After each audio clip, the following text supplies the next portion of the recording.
everyone and welcome to the channel again. This time I'm going to try to make a review of one of my most expected movies of all time. I'm talking of course about Warcraft, the beginning. You know already that I'm quite a big fan of Warcraft and its universe. I'm going to try to be the most objective I can, considering it's a personal critic and an opinion. First of all, I want to apologize for my English. You know, it's not my mother language, and I'm trying to improve. I hope at least you can understand what I said. And secondly, this video will be formed by two parts. The first one, it's going to be the critic, the opinion about the movie in general, without the spoilers. I'm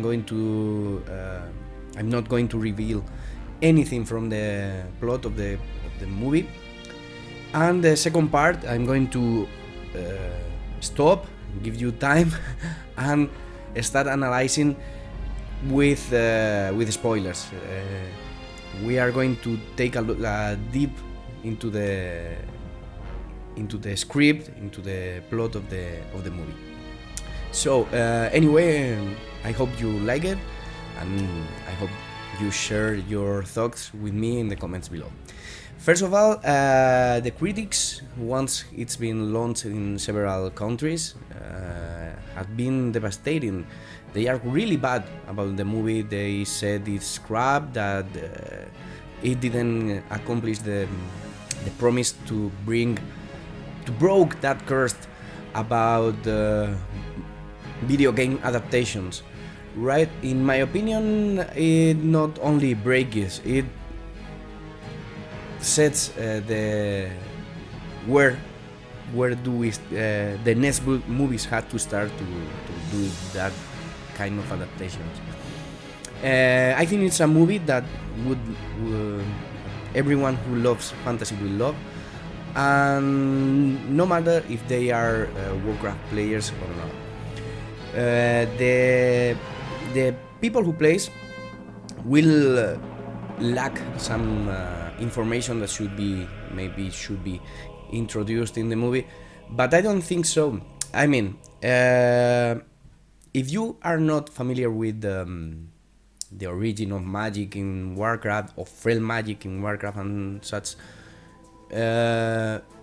explaining that kind of things will overwhelm you, and it's an information that you don't need to know. You know that some guys are doing bad magic and other ones are doing good magic.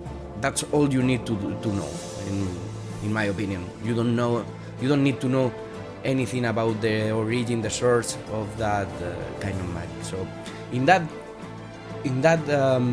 scenario, you will enjoy if you watch it with good eyes. If you are searching for flaws, you will find them. There are some points in the movie where the gamers will laugh and will identify not only the scenarios, the locations in the movie, but also some of the characters or things that happen. You will identify them right away, and that's something quite hard to find in video game adaptations, right? With this movie, of course, they are adapting a huge universe, so I think it's really well done in that point, because if you have been all that time in that universe, you will identify it just straight away. We have seen a documentary about Lion's Pride Inn, for example, and it's that feeling that you have been there already. You know what's behind that door or upstairs. You know what I mean? It's like, I know this place. I know what is that. Where is that bridge? Where is that river? That kind of stuff is what I'm talking about. They are easily identified, and it will be glad for players. And for the non-players, well, maybe you lack information about some stuff, but it's not that important. I mean, you can follow the plot without not knowing some stuff. And the actors, in my opinion, were great. I had heard bad critics about Travis Fimmel, and I think Travis Fimmel did a great job as Anduin Lothar. He explains a lot the feelings, the struggle he's passing. Paula Patton as Garona is doing an awesome job, and the chemistry you see between those characters is really nice. But the best of all, basically eclipses everyone else in the screen, is Ben Foster as Medivh. He does a job awesome, impressive, perfect. One of the best, the best choice they could pick for that character, for Medivh, is Ben Foster. I kinda had my suspicion, about choosing Ben Foster. I mean, he's young, he's blonde. It's not the Medivh I recall from the games, right? At least the image. But the way he portrays the character is perfect. Really, for me, is the best interpretation in the movie. But for example, Ruth Negga, I don't know if it's that way, how it's pronounced, or Dominic Cooper, are the black, in my opinion, of course, black part of the acting. They lack chemistry together. I mean, you see them together, and it doesn't feel like they are a couple. That they don't show the love between those characters when there is a goodbye between them, and there is nothing, no feelings between them. And Dominic Cooper is he fails to show the struggle the king is passing.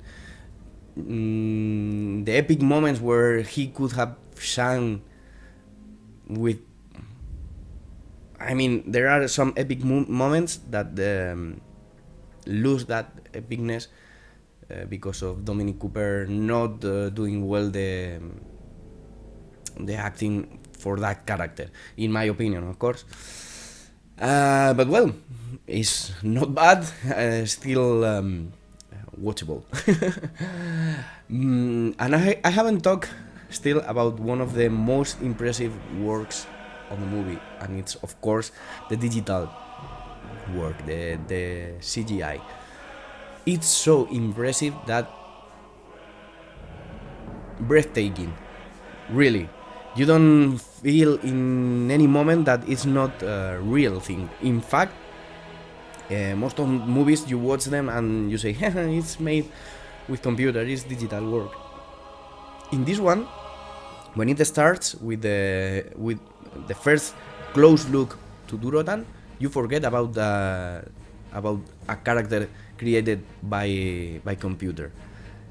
You just see an orc, and an orc with feelings, with depth. Sorry, it's impressive, really. The best work I have ever seen in movies, and it will be in a long time. I'm really sure that it will be the king of the digital creations for a long time. The level of detail on hers, when how it's called that, the combs of the I think it's a comb, no. Well, you know, the ponytail, right, of some of the characters, and you see those hairs that are not perfect, that are a bit wild. It is really, really awesome. The level of the hair over the body hair. I mean, the sweat. It's perfect. And I think the videos we have seen in YouTube about they don't make justice to the work that we have in the movie. It's just a point, and the movie is awesome, really, really. So far, I haven't spoken about the plot, but you know, it's about orcs. Their world is fucked up, and they have to find another world to live again. And there are bad orcs and good orcs. And the bad orcs, the good orcs, try to find an alliance with the humans to fight the bad orcs. And the alliance, of course, is trying to survive against an enemy that they don't know. It's the first contact they have with them. And it's really, really well presented. I mean, it's a simple plot, right? Then the circumstances are quite easy to understand, and the way it's presented in the movie is perfect for that. I think the work is so well done that you can feel the thoughts of the characters, and also the script is so good that with just one phrase you can understand the depth of a character. Like they say just one phrase and you know how he's feeling, how did he get there. It's awesome. And also, you know, there are a lot of clans in World of Warcraft, a lot of orc clans, right? It's Hellscream, Blackrock, Frostwolf, Skullcrusher. I mean, there are a lot of orcs clans, but in the movie they only focus on the Frostwolf.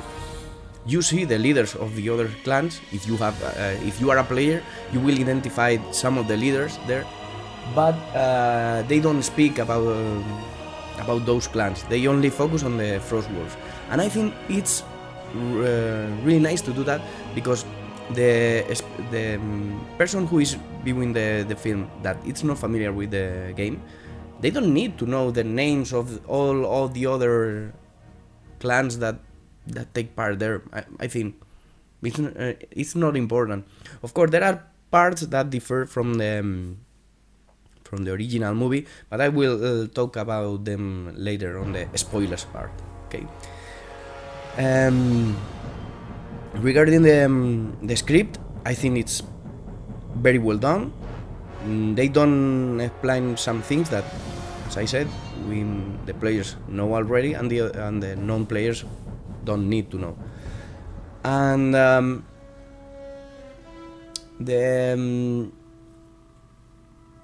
the problems the characters face in the game are perfectly shown. I mean, you will understand in every moment. You will empathize.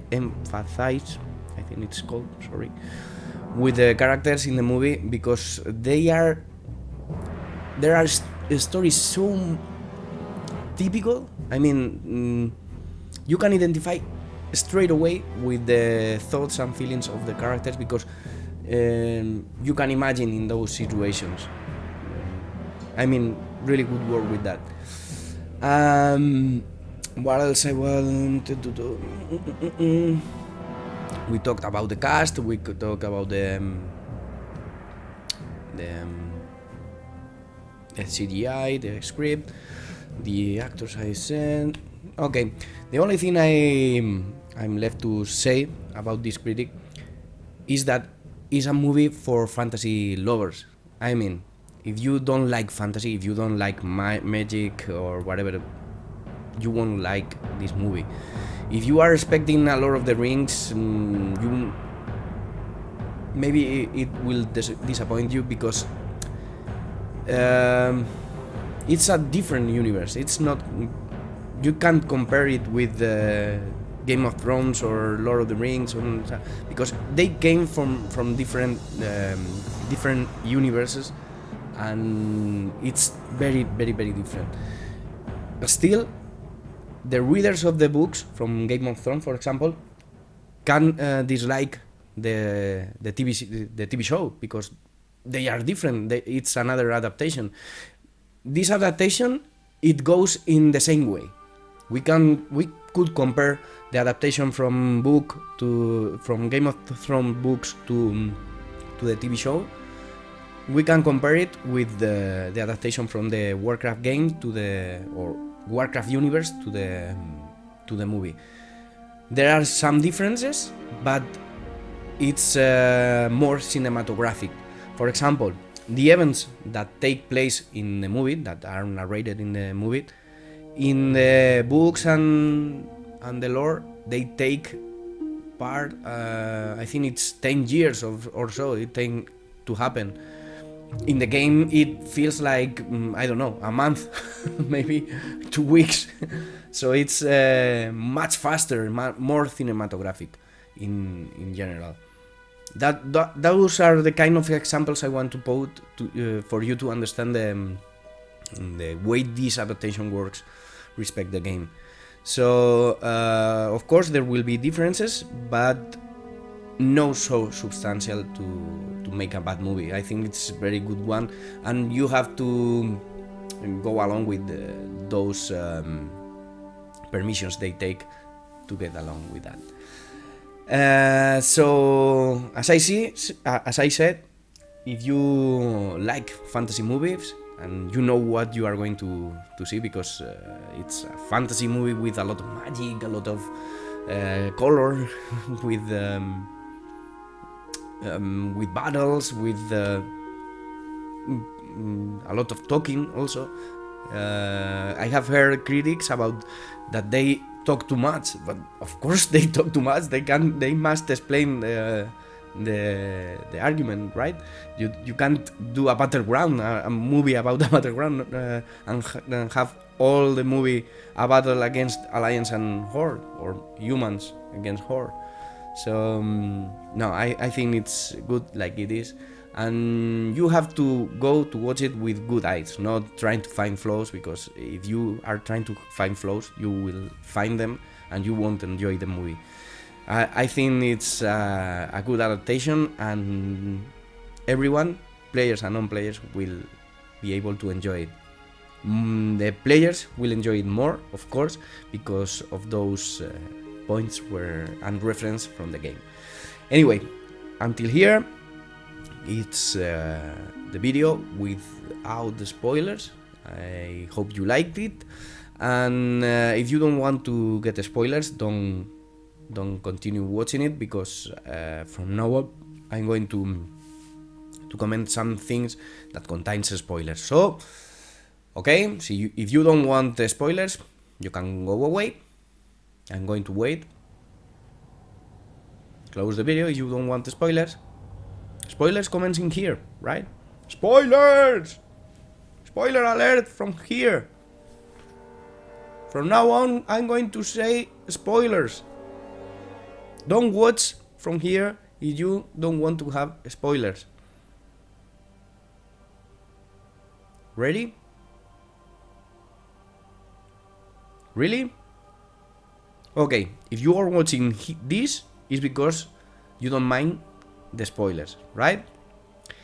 So, first things I want to point out is the moments where I really, really loved from the game. First one, the Morlocks. The Morlock that appears in the film. It's awesome. I love so badly when I saw the Morlock. It's awesome. When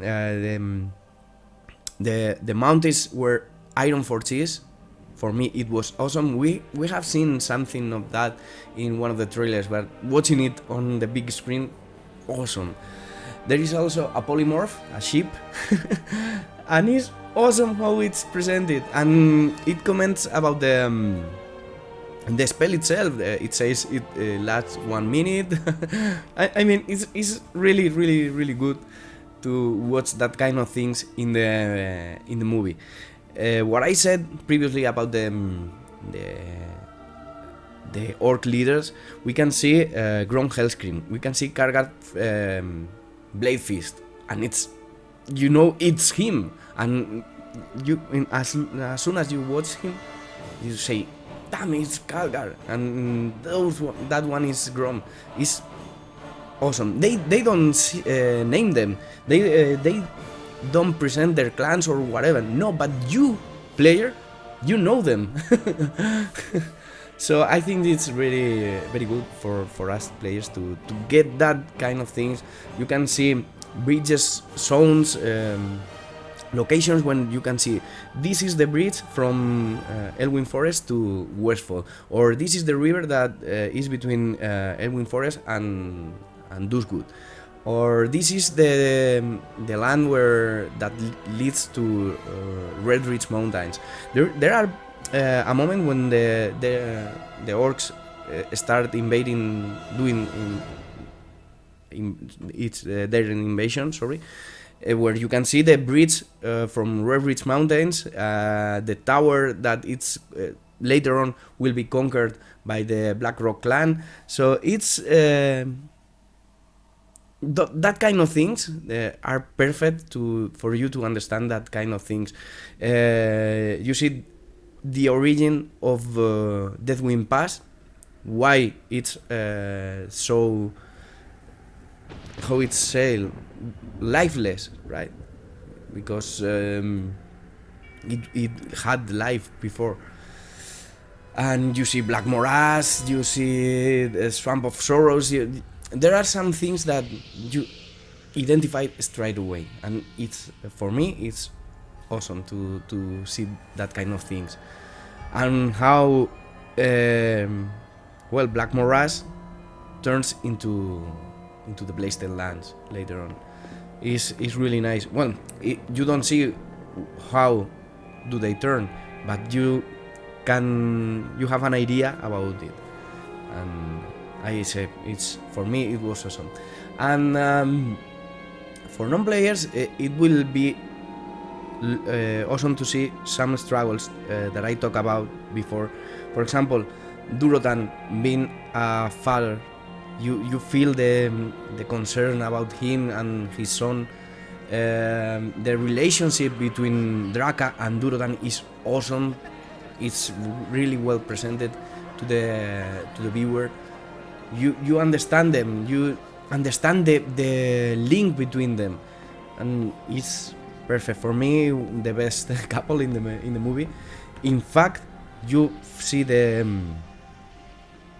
link, their chemistry, better than the king and the queen from Ironforge. Really. Another point to say is when Varian Wyrm appears. The moment that Lane says goodbye to his family when he goes to battle and says goodbye to Varian is awesome, and a detail that players will understand too.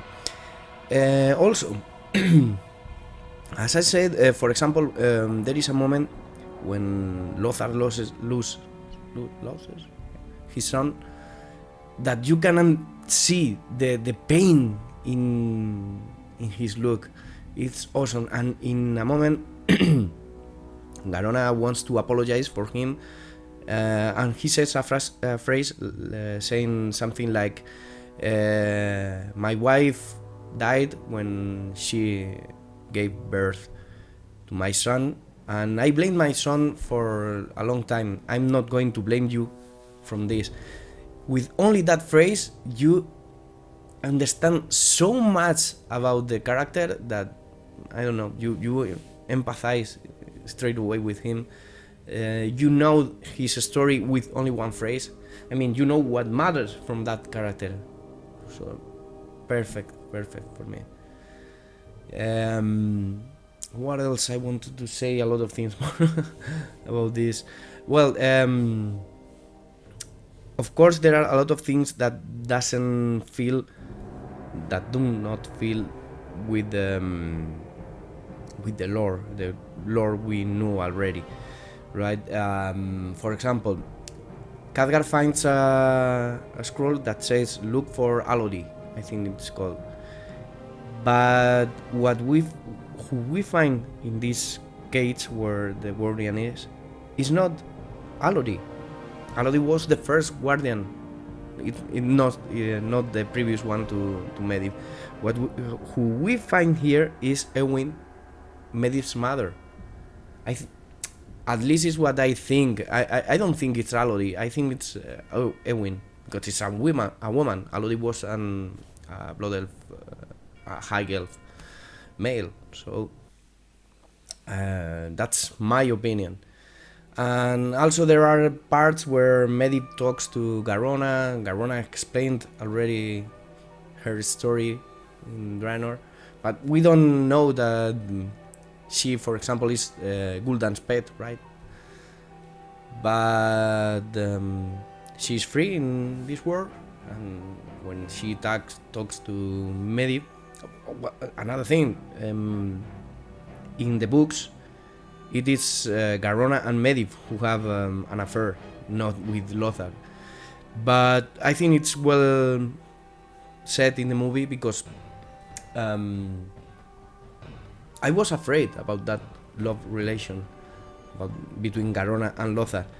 But I think it's well presented. It keeps the high sense of honor of orcs, and how Lothar earns the heart of Garona. Another thing is that Garona at one point says she's not an orc and she's not human. That doesn't mean that she's trying to say that she's half orc, half human. I mean, she's not part of any of the two conflicts, but in any way, I haven't heard her say she's half human, half orc. So we don't break that lore in the story that makes Garona half Draenei, half orc. But also, Medivh talks to Garona about love and how hard it is to be the different one, to be rejected, and that he found the love of a woman and lost her. In my opinion, it's not shown, I haven't read it anyway, or it's not shown in the movie. What I think is that they pretend to make that Garona's father was Medivh. I mean, Medivh has had contact with, not only with Fel, I think it have contact with orcs. And in my opinion, I think they pretend to make Medivh his Garona's father. I don't know. It could fit, in my opinion, but of course, maybe it's not a way, or it didn't even pass through the creators' minds or whatever. It's just a perception I get from there. And what else? Blood Hand, for example, is perfect. The struggle between him and Lothar is perfect. They had their history between them, and at the end, for example, the last battle, some people may think that it's quite short, but I think it's right how it has to be. I mean, Lothar comes, she has his king dead, and he has a duel against the killer of his son and the general of the orcs, right? His equivalent in the orcs side. And it's been all the movie mocking him. So they have that story that Lothar just says, I have nothing to lose and I just want to end this quick. So he goes, kill him, and now you can do whatever you want for me. It's perfect for me. The way it's presented, I think it's very, very well done. I don't know, I think I will forget a lot of things here. Oh, of course, the way Thrall is green, it's explained here. and it's very well explained. It opens a lot of doors for future movies or series or whatever, and it's nice to see it. Also, what else I want? I'm going to forget about a lot of things because I'm talking just without a script or anything. I'm just talking what it came to my mind. So sorry if it's chaotic. It's the way I do the videos. In fact, you can see that I haven't made a single cut in the whole video. So in general, I really loved it. I loved the way the script was managed. I love, for example, that a lot of critics said from gamers say that Dalaran shouldn't be floating at that time, right?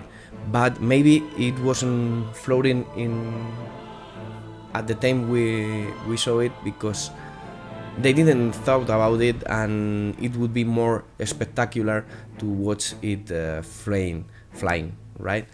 I think it would be fit for next movies, for when Arthas invades it or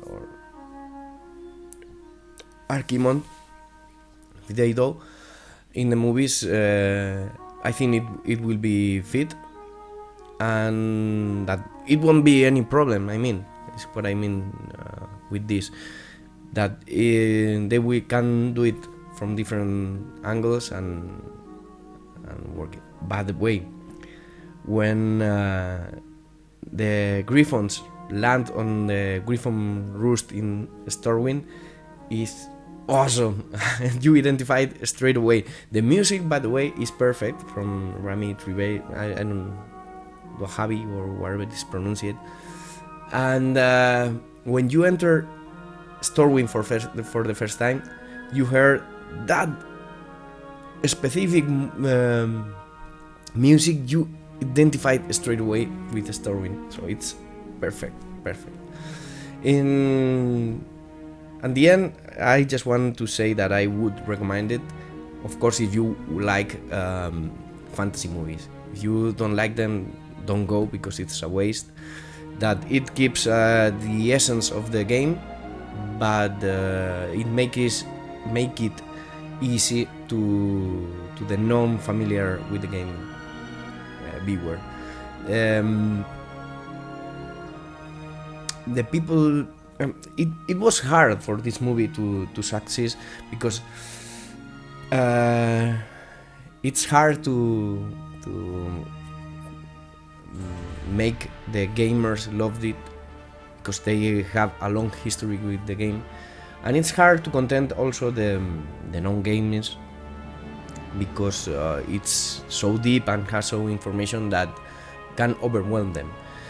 In this case, in my opinion, is that they did really good work to content both sides. Okay, there are things that are left out, and there are things that are much information for the non-gaming viewer. But in general, it's awesome. I really recommend it, and I hope you comment in the comment section what you think about the movie. If you liked it, if you hated it, and if you would recommend it also to watch it. Thanks for watching until here. I'm really apologize for my English, for my not fluid speaking, but you know, it's not my mother language, and I'm trying to improve, and I wanted to do this critic in English too, to reach to the people that maybe having doubts about the watching or not the movie at the beginning, or that have watched the movie already but has some doubts or so. I hope my video can help you in any way. So thanks for watching, of course, and if you like it, please hit the thumbs up, and I hope to see you in one of the videos of the channel. Bye bye.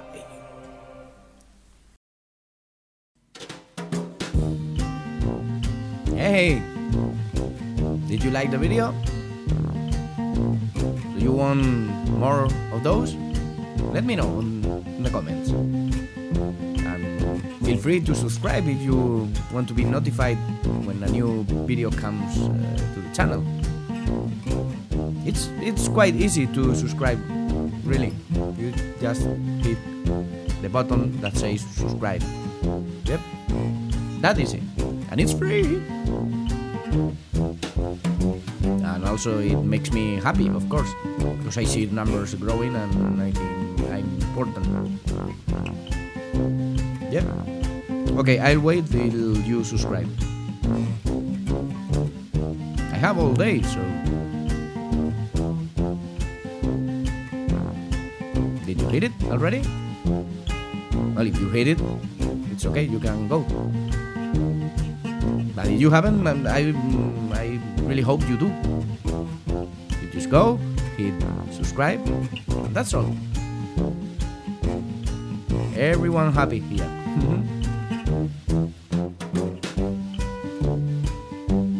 I think it's a nice way to show your support. Maybe I can even start learning English properly. You can see my evolution. So, click subscribe.